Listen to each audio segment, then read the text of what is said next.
N ভাইছে রে আমার ভূতে এন বইরা রইছে রে আমি ভূত ভালছি আমার ভূতের বিচার চাই আমি আমি আমি আমার ভূতের বিচার আমার বুক খালি আমার ভূতের বুক খালি আমার বুক আমার বুক খালি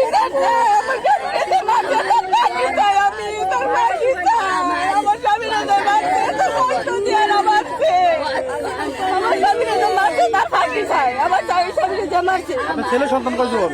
আমার মেয়ের সন্তান একটা বাবু, এখনো বাবু নয়। কতই কষ্ট সন্তানের কামাই আমার নাতি লাগে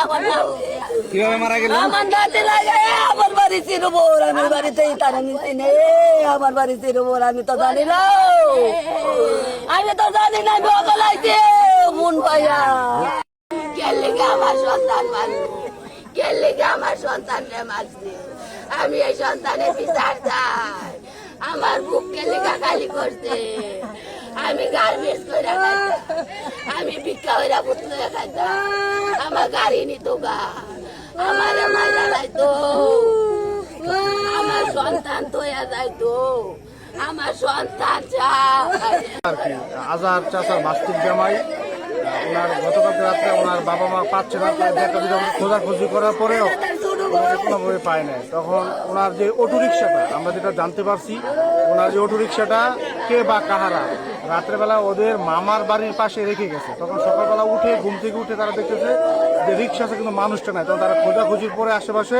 তখন তার খালাত্তো ভাই, আমরা যে জানতে পারি তার খালাত্তো ভাই এখানে লাশটা পায়া কান্নাকাটি করার পরে ঘটনাস্থলে ওর আত্মীয় স্বজন সবাই আসে আর কি। এবং এই নৃশংস হত্যা, মানুষ কত নরপশু হতে পারে, এরকম হত্যার আমরা দৃষ্টান্তমূলক শাস্তি চাই এবং এই খুনের সাথে যারা জড়িত অবিলম্বে ওদেরকে গ্রেপ্তার করে আইনের আওতায় নিয়ে সর্বোচ্চ শাস্তি মৃত্যুদণ্ড নিশ্চিত করতে হবে। আমরা শ্রীপুর মডেল থানার ওসি মহোদয় নাসির আহমেদের দৃষ্টি আকর্ষণ করছি এবং ডিসিএসপি ওদের দৃষ্টি আকর্ষণ করছি, অবিলম্বে এই হত্যার সাথে জড়িত সুষ্ঠু তদন্তের মাধ্যমে ওদেরকে গ্রেপ্তার করে আইনের আওতায় আনতে হবে। কি হয়? আপনার ছেলে? আমার ছেলে। আপনার ছেলে কি আপনি কিভাবে মারা গেছে জানছেন? আমি আসছি কেবল, কিন্তু সন্দেহ যারা মারতে পারে আমার আগে থেকে আমার সাথে তারা পূর্বে শত্রুতা কার সাথে আছে, এগোর সবার সাথে, বিশেষ করে হেলালের সাথে। হেলালকে? হেলালের মামা আপনার সাথে কি থাকে না ছেলে? আমার কাছে থাকে এই জায়গায় থাকে। আপনার বাড়ি কোথায়?